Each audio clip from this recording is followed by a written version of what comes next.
Yo, what up? This your boy Tim, aka T.O. Speaks. And it's your girl Yammy, aka Yams B saying, and you are now tuned into Love and Theology. I know I've questioned many things in this world, but I never had to question your love. So I know one thing's for sure. I can put trust in a real love, your love. For every mom who ever missed a meal so they would have enough to let their babies eat. Yo, what up, good people? We're so glad you decided to tune in with us again for another episode. What is this, 4? Or season 2? Episode 3. Episode 3 of season 2. I'm trying to speed it up. Yeah. But okay. So I guess let's get into what good thing happened this week. Could y'all give us some suggestions? Because the whatever this segment is supposed to be called is not going over well enough. So, because I can't remember it. So, what good thing, what testimony, what something happened? That's so good. You start off. What good happened for you? No, you go. Well, last week, let's see. I had a couple of what I consider victories, right? I getting some more prospects, giving me callbacks about, future endeavors and whatnot. So that's a good thing. Even though nothing's set in stone, at least they are looking into me and calling me back just to know more about me. So that's a good thing. That's always a good thing. So, that's one thing I'm happy about. So what about you? What good thing happened to you? For those of you who don't know, we are the pastors and ministers over the marriage ministry for a local church in Beaufort, Breathe ATL. And we had one, I think this is technically our first real in-person event, yes. Which was an event called Touch Me, Tease Me that featured sexologist Latoya Cheaton, and she gave us a breakdown about, things about sex that, oftentimes are not talked about within the church, and how maybe some of the theologies that we grew up with affect how we communicate sexually with our spouses or, others, whatever. And then we had a couples yoga portion of it that was used to help draw intimacy. And we had a good and successful turnout. And I mean, really, really, really proud of kind of the way it turned out. It looked aesthetically and just kind of little things. Like back here, I don't know if you can see it. There's this little thing that we had where we had people come and how you would go to a wedding and you would see your name, a thing that says your name and, drop it into the box thing or whatever. We have that. And so we had couples come and do that. We had a little section where people could pray for themselves or for their couples and, fold it up and put it in a little box or whatever if they needed something. And I thought it was just I just thought it was a really dope event and something that we did together that impacted outside of what we've been doing here. And I was just really proud of how it came together in general. So, one thing I loved about the event too is that it was fun too. It was actually people had a good time, it seems. I think so. And we got to find a way to get Latoya to come out here and so we can, because I think we did an episode about sex or what, but to really talk about it pragmatically from the perspective of how our theology about sex growing up affects how we communicate with our significant other. You can grow up thinking that you are, fine. And, once you, if you grew up a virgin, for instance, you get married, it doesn't things don't automatically shift just because now you're married. You still got some things that you have to deal with that may prohibit you from performing effectively or you guys communicating relationally. And then the other part that she was just kind of if I'm thinking about, dirty dishes in the sink, I can't be fully present. You know what I'm saying? So let me ask you this. Is that a real thing for women? Are you in general? We're trying to be intimate and you're thinking about something like, I didn't clean the garage or the kitchen. Yes. Really?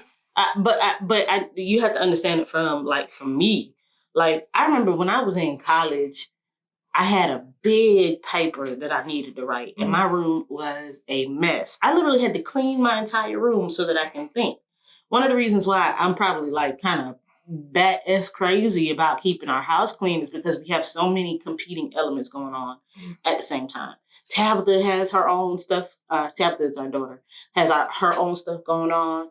everybody is in school. Everybody has something going on. So when I come home and the house is a mess, or one thing I do, or I try to do every day, is fix my bed.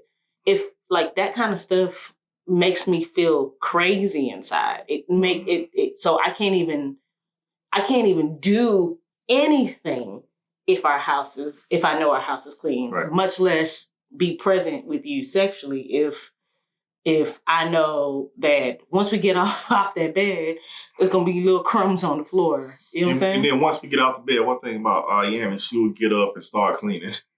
Yeah, I mean, it doesn't matter. She does that. She really does. Like, she's really big on having your space clean. That's just how I think. It just helps me think. I think it's something that you say, like, if your space is dirty, it shows reflection of your mind and your life, right? I actually saw that on a post. I follow like a health, all things health kind of post called I think it's Plant. Of course, it's not gonna pop up because I wanted to. Right. But Plants Connected, I think it is, and.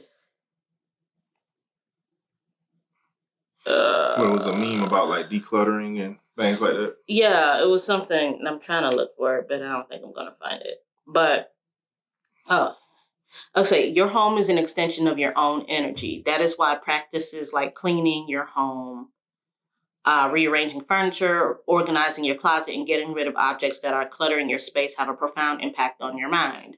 And I mean, this is not like some sort of science, but it is something to be reflective of. And I know that if my car is dirty, for instance, and they know, like, I'd be like, get your stuff out of the car that I drive the most. Please, so that I can focus. But because I know that when I get in the car, it's a reflection of how I'm internally feeling. If it's all junky and stuff like that, that means that I need to declutter, recenter, and do whatever else. And I believe that's correct, because the job that I do now, I run into a lot of extreme hoarders, right? And then when I go to these extreme hoarders' houses, man, actually when you begin to talk to them, you realize that they actually dealing with some type of they have like a mental issue too at the same time. Like, they're not bad people, it's actually something else going on that they feel like they got to hold on to everything that they get for some reason, And I am a hoarder. I wouldn't lie about that, but my stuff is organized. No, but these be like extreme. No, like, you keep stuff, but these, like, you walk to somebody's backyard, you can't even walk through the backyard, And then they have a story for everything. You see what I'm saying? Like, this is why I did this. This is this. This is this. This is that. Yeah, but my part, but that's not because I'm an extreme hoarder. But yeah, I do. I agree with you about that. So, let's move on to the topic, I guess. So, what are we talking about today? So this week, I want to talk about, like, something that we all are dealing with. Well, especially our family, seem like we deal with it so much, like so much, man. You can like feel it coming from people. And people don't realize that when they're doing it, when you're dealing with some people that I would consider ourselves thinking people, like I allow stuff to come in slow. You know what I mean? When I see how people doing me or beginning to act, I just begin to watch them. So if I'm quiet and I begin to watch you, because I picked up on something. Well, let's backtrack, because I know what you're talking about, but I don't think they talk about it. They know what you're talking about. I'll say this. We had this weekend, we also met with some friends of ours, just to kind of reconnect. We hadn't seen them in a long time, you know what I'm saying? So it was really cool, really fun to go ahead and do that. And in that, we had a really good conversation about how perception, one, and just kind of dealing with people who maybe don't have our best interests in play. Right, for whatever reason, man. Right. I mean, all we doing is just doing life, and they looking at the way we doing life and begin to spew venoms almost, you know what I mean? So, I mean, anybody who knows us intimately knows that these last 2 years specifically have been probably some of the toughest years kind of that we've had to go through as a family. Now, everybody was experiencing a level of turmoil in some way during the pandemic, right? Right. But specifically for us, we had to deal with, loss, financial, personal, and all that other stuff. Right. And I think that when people kind of look at us through the lens of, oh, they're doing a podcast, or oh, they're over a specific ministry, or they're being called to go do different things. They don't realize that how hard it is to even keep doing this stuff. Right? Sometimes, when right? you're battling with everything that's going on, then you begin to battle with yourself, right? Now you're battling with a whole nother element of people that you have done nothing to. Yeah. You know what I mean? So, I say this a lot personally. I was like, my biggest problem my whole life has been, I don't really be doing nothing to nobody. I mind my business. I keep to myself, whatever. So if there is an issue at play, oftentimes I feel like, and a good friend of mine said that she realizes that about me too, whereas I do a lot of self-reflecting before I make a decision about what I'm going to do. And a lot of it is negative self-talk for me. So I'm saying, well, maybe I could have, used different words, or, maybe they don't understand, my Haitianness, or, I do all of that stuff before I even get to the point of even thinking that someone may be a hater. Right. Like, that is not my first inclination. But one of the things that God has been forcing me to deal with more is my discernment. And there is a spidey sense thing in me that is very discernible about things that oftentimes I have negated because I'm always thinking from my end, there's nothing to be jealous of. And you know what? Even like how you broke down everything that you do, and then you brought in discernment. We was doing a word study on discernment, right? And you know how oftentimes, I don't know if we really understand it, but what discernment means is basically what you just said you do, right? Discernment means in the Greek, like basically to it comes back to wisdom. So you look at the whole situation, you're able to navigate and be like, this is what's going on. A lot of people think discernment is just like, oh man, I was able to perceive this quickly. No, that's not discernment. That's probably more prophetic than discernment. So what discernment is basically using wisdom, man. Like, I was able to see the whole outcome, everything. Like, this person did this is what I did, and this is the conclusion I came to. Yeah. That's discerning something. You see what I'm saying? So, and that's what you do. You're actually really good. That's why I always say that I respect your discernment. You remember I used to tell you that all the time, like, you should believe in your discernment because it's really good. Because you don't never jump to any conclusion. You actually count yourself out before you really find the obvious thing that's in front of you. I mean, oftentimes, just because I just know that depending on the lens that I have at that moment, I can be misjudging a thing, based off of where I'm at in my head. Right. So one of the things they tell you oftentimes about, like, if you're dieting or you're on a weight loss journey or whatever, is that you don't go to the grocery store when you're hungry because your eyes get big and you'll see whatever. So if I'm in hurt, or I'm in pain because of something that's going on, if it's specific to this thing or not, I'm not in the place, I don't feel, to make an appropriate assessment about what's going on. Right. I mean, so that's good. I gotta pull back, right? And I gotta look at it and take my emotions out of it to see, hey, am I right about this, or am I allowing my feelings to really kind of arrest me in this thought? And one thing I used to always tell people, like, when they begin to be battling with what is true and what maybe is not true, right? Or what they're feeling and what maybe they could be bringing this feeling on themselves. I began to realize, like, man, why am I questioning this stuff? I've been living with myself my whole life. And it's been something that you've been doing your whole life that has kept you out of danger. So don't question it now. You know what I mean? So you see what's going on, right? You see the questions are the things that these people saying. You see how they look at you. So no longer should we begin to be like, I wonder what's going on. Just be like, this is what's going on, and this is how I'm gonna have to move with this point. Right. Especially if you've done the work. You've done the self-work, you've done the evaluation work, you've talked to yourself. I'm gonna give you an example of this. This weekend, at the time that this is posting, Women Out Loose has happened, right? Yeah, this is a great story. So I was really I'm Haitian. So I'm Haitian Baptist, whatever. I don't really have the context of women conferences that, Black Americans do. Right. I didn't grow up on, Women That Are Loose didn't shape who I am as a woman, or as a minister. So it doesn't have that kind of value to me, but I was aware of it. So I saw that there was this group where women could come so that they can be poured onto and loved on. So it seemed like a good idea. Right. I have very complex feelings about Bishop Jakes. I really do. And his most recent sermon about Father's Day really, it struck a nerve for me that really caused me to kind of go back and think about or ask myself some questions, to the point where I had to call one of my professors and be like, hey, I just need to have a powwow about this, because maybe, I don't know if I'm emotionally responding to this or I'm blowing this out of proportion. And we had conversations with some of our other good friends about it. And like the male counterpart was like, are you sure that that's what you said? I was like, I really have done the work. This stuff really struck a nerve that I think that I see that people are addressing, but they're not addressing. I'm just going to stop here because it's something good you said, right? Even if somebody like the male counterparts that we said trying to question what it is, even if I don't believe what it is, it's a reason why you believe it. Yeah. Because it's your calling or whatever you have to deal with. You know what I mean? That's what God calls everything don't strike a nerve in everybody the same way. It's because that thing is not for you to address. No, you're right. And that's what I had to process. I had to process of like, am I feeling like this because I'm all about, taking down patriarchy, blah, blah, blah. That's very at the core of who I am. So like, is that what I was responding to? Or was I responding to the idea that there was a misconception that I had based off of whatever? Fast forward. I had bought the tickets to go to Women Are Loose maybe 2 years ago, but because of the pandemic, blah, blah, blah, whatever. So I was finally going to get a chance to go.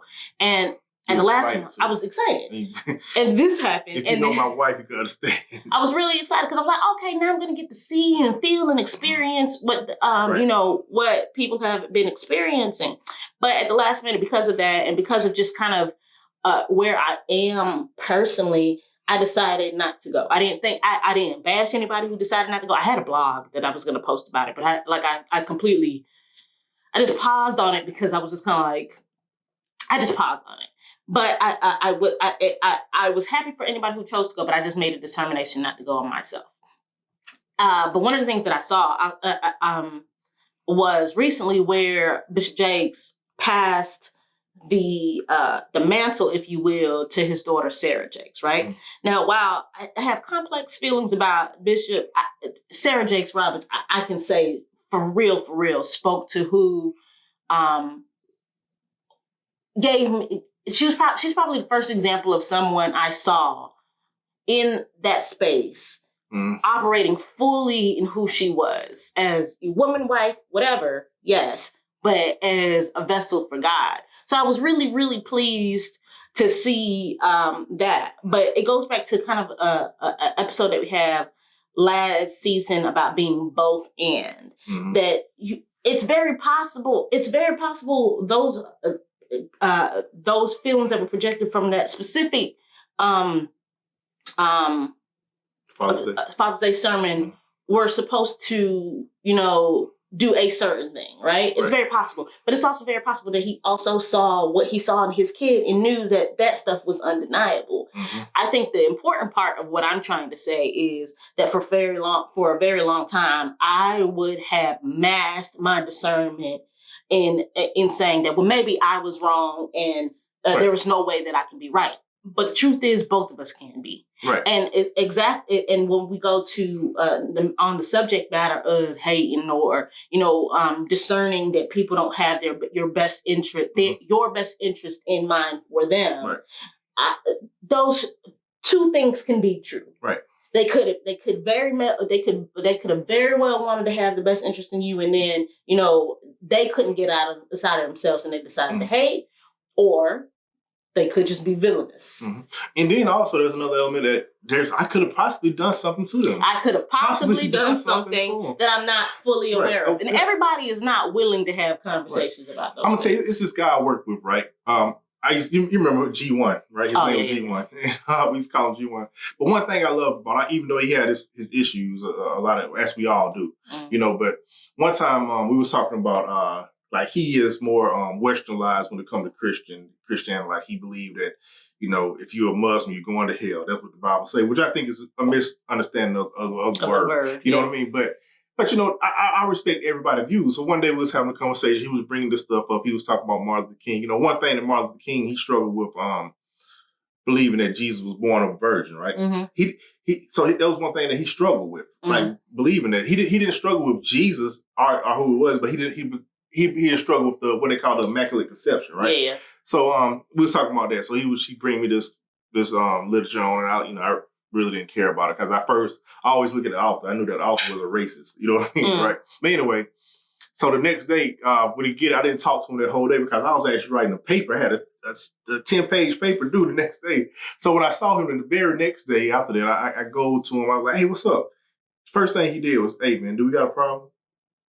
First of all, just put a pin in there. I like that he said that. Yeah, and that made me have so much respect for him because before he felt some kind of way. He thought we had an issue. He wanted to talk about it. And through us talking about it, we found out it was just a total miscommunication. Yeah. So we moved on from it. We moved on from it. That made me respect him. Like, man, this is what happened. I want to know what's going on. Because he could have stayed in his feelings. And then I could have been looking like, man, he acting funny. What's up? We could have just went our separate ways and been mad at each other for no problem. For no reason whatsoever, right? Yeah. But we spoke about it. And that's what I like what you said. Like, a lot of people don't have the capacity to talk about the issues if I wronged them, right? Yeah. So through that conversation, through a simple conversation, we was able to work it out and be like, oh man, we both had a misunderstanding. I was doing a paper and you thought I was mad at you. Yeah. Like I wasn't even thinking about that. You know what I'm saying? But that is to your point, how these low-key beefs, high-key beefs, or whatever, or hating, whatever, kind of manifest itself. And then that's why I also say, like, even, like, you might not be for everybody. I might not be for everybody, I'm right? Definitely not for everybody. And that's just the truth. You might not like how I act sometimes, how I won't talk or whatever. And they might not like your bubbliness, how you come in through and you demand presence through who you are. You demand a room. Do it really? Yeah, I believe you do at times. You come through, you like at the party with our friend party. See how you came through the door dancing. Oh, you know what I'm saying? So somebody might not like I was late. That. However, I'm trying to make up for it. What I had to understand is like this right here. If I haven't done anything to you, you just don't like who I am, that's fine. I can respect it, but I don't have to change for you either. Also, you understand what I'm saying? Keep your name. What did Will Smith say? Keep your name out, or my name out your mouth. Right. So that's just something we have to understand. You know what I mean? Like, whatever, man. Like, you don't like who I am. I haven't done anything to you, but this is who I am. You know what I mean? I don't know. Like, especially, you say this quite often, man. Life has been life for the past 2 years. Mm-hmm. After everything that we've been through, one thing I'm not finna worry about is whether or not you like me. So what? I don't have time for it. That's okay. That's fine. Because to your point, I'm definitely not for everybody. Right. And you know what, man? Like, when people sit there and hate on me for no reason at this point, family, whoever it is, I really don't even have time to entertain it anymore. Man, whatever, man. Like, I honestly, because even when Tim brought this up, I was not even... because you know how people be like, I don't care nothing about I hate to do, blah, blah, but all they do is talk about it. And we've actually been dealing with this for some time. I'm gonna tell you what's funny though. The same people who does that stuff, like who's hating on us, who's spitting this, I go look at them on social media. They be saying, "Oh, God is this, God is that." No, you are talking about who you are right now. Yeah. You are this person. Like what did I forget his name? Who said to David?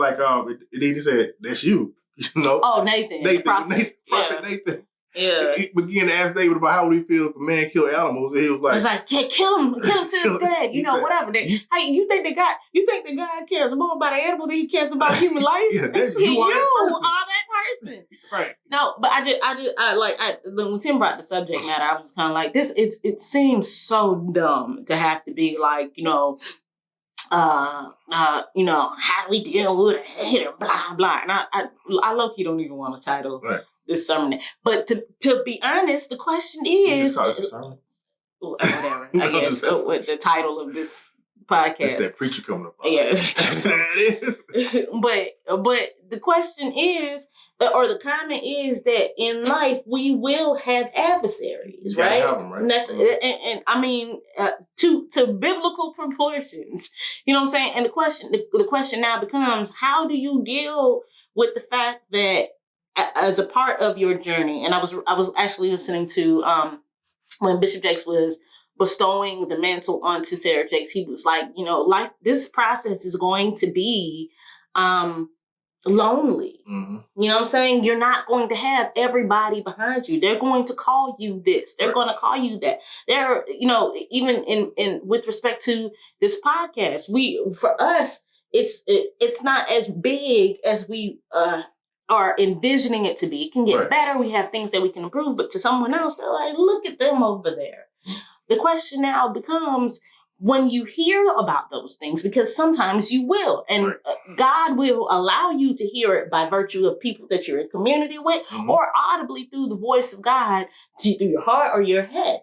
When you have this information, what do you do? How do you handle the people that are your adversaries? Do you treat them with kindness and love, or do you pursue them with venom, the same venom? And I'll be honest in saying that I have not always had the best reaction. I don't have the best track record when it comes to that kind of stuff. I am a very much,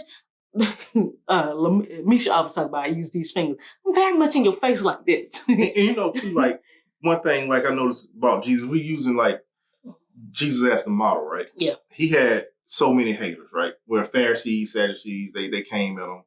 And, oftentimes, man, what I believe we don't realize about Jesus is he dealt with them when they came to him. He sure did. But he never went to them. He never would go to them and be like, this is what you need to do. He let them be. But he only dealt with them when they would come to him. You know also, what I mean? he wasn't passive about it either. No, he told them exactly how he felt. Yeah, like, this went on some, like, peace be unto you. Now he's like, first of all, let me tell you something. Yep. Jesus had these fingers. So what needs to happen is like how do we deal with them? My thing is, don't deal with them. Just let them be. Yeah, I guess that's your theology. What I guess let's bridge this. So, what is your theology? I don't even know if we really talked about this that much, but I thought the conversation was still good about it. So, y'all can leave us if y'all want us to continue this conversation. We'll go ahead and do a deep dive. Maybe we'll do a live or something like that.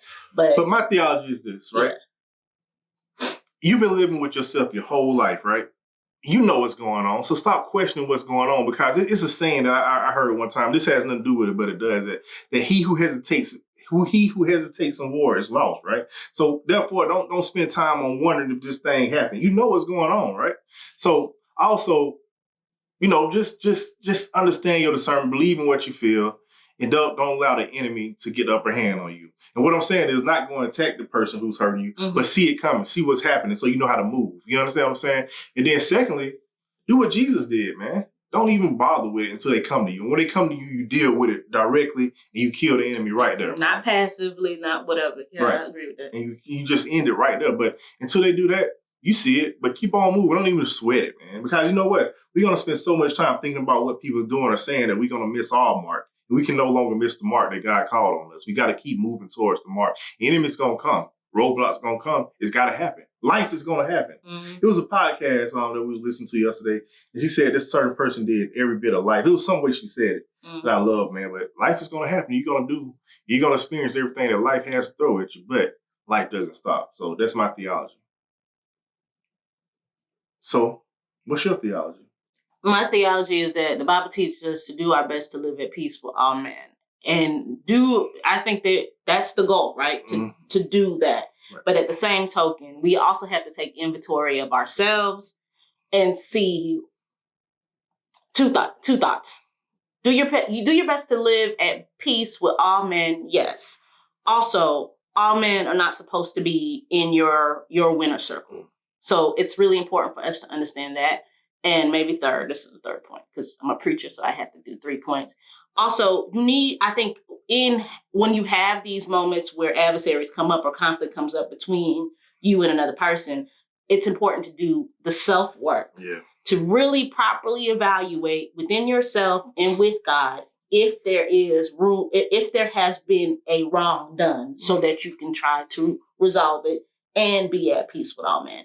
Truth of the matter is, we're not going, it says do your best, which means that we're not always going to be able to. Oh, man, that's good. But for me, as long as your conscience is clear, as long as you've done enough of the self-work to evaluate yourself and your actions, those are the actions that you can be accountable for.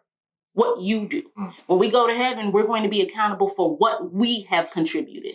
So if you can look at yourself and think that you have contributed something positive, or you have rightfully apologized for the things that you contributed negatively to, do that. And that, I think, is my theology. I don't know if it was clear or not. I'm working on this stuff, but It made sense to me. It was really good, actually. So we thank y'all for rocking out with us again for what? Episode 4 of season 2. We're so excited. 4, it's 3. We've shot 4, but it's 3. Oh, it's 3. Okay, yeah, that's right. That's why I'm messing That's up. right. Yeah, I just keep looking in my hair. Y'all forgive me, man. I hadn't been able to see my my loctician yet, so I got this little. It's wrong, though. Yeah, it's doing something. Anyway. Don't forget to like, share, subscribe to the whole wide world where we are so that we can have this conversation. Leave us a comment. You know what I'm saying? Right. Tell people about, what you're seeing. Don't be a hater. Stop being a hater. If you're a hater, don't even watch it. How about it? Actually, no. Watch it. Watch this. We need you. What was it? People you used to hate this comment, but people often talk about back when Instagram was Instagram, like you could see how many people viewed your stuff versus how many people liked it. And oftentimes the views outweighed likes. And that was emblematic of the fact that even if they don't like you, they still watch your stuff. That's exactly what I'm saying. Well, you know what? It was a dude who does the analytics. He said most of the people who don't like you, those are the ones that are going to pay you. Yes. Get you paid. Your enemies get you paid because they can't stop watching. They can't stop watching. Don't stop, can't stop. Yeah. Let them watch you. Let them see what you're doing. Keep doing. That's the other. Really, that is my theology. Don't stop. Do not let. And that's the thing that I'm using this as an example because it's really important. But the preacher wants to be preaching. They do that. Like, yeah, because you're doing good, girl. The thing that Jake said to Jakes Roberts was, "Don't stop," and that's the goal. Don't let because people don't oftentimes don't know that they're being used or manipulated by the enemy, so they can be in a trance that has been fueled by the enemy's tactics.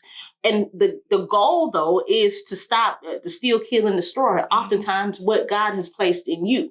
So the path to doing what God has called us to do is not linear. It has roadblocks. It has bumps. It has up the hills and valleys. And if the enemy can distract you by using man, the enemy will.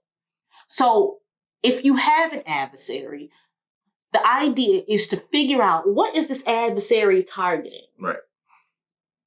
And once you know that, pray for them, right? Pray that God blesses and enhances them and keeps them so busy with wealth and prosperity that they have no time to monitor what you're doing. That's one. Hey, that's good. That's good. But also so that you can go ahead and have but allow this process to build you up so that you can walk the journey that you're supposed to be walking.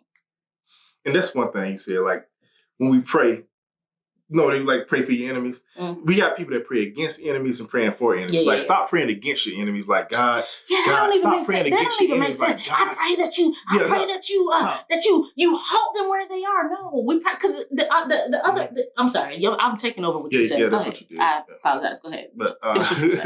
But I'm not saying praying against your enemies is what you was going to just say. Like, I hope they go do this, take this. No, God is not going to bless that, man. Because first of all, God is a just God, right? And therefore, with him being just, if you're praying that something bad happens to your enemies, he got to come back and get you. He's a just God. Yeah. So I never sick God on anybody because I don't want him to come back and be like, well, I did that for you, but now I got to handle you because he's just, right? I had to learn that bad boy because I used to be like, ooh, God, just get him. If you, ooh, God, just stop doing that. But I really had to because I was experiencing the get that I was asking God to get. So now you got to ask God, like, how do you see us, right? God sees us all as filthy rags, man. You know what I mean? None of us is good. None of us is good in his eyes, man. But he sees the good in us. You see what I'm saying? So what I'm trying to say is once you begin to pray for downfall of others to God to get them, he has to come back and get you too because he's a just God. And let's stop saying the word favor ain't fair either, because once you're saying that favor ain't fair, you're saying God is impartial. He's not impartial. It's just not your time.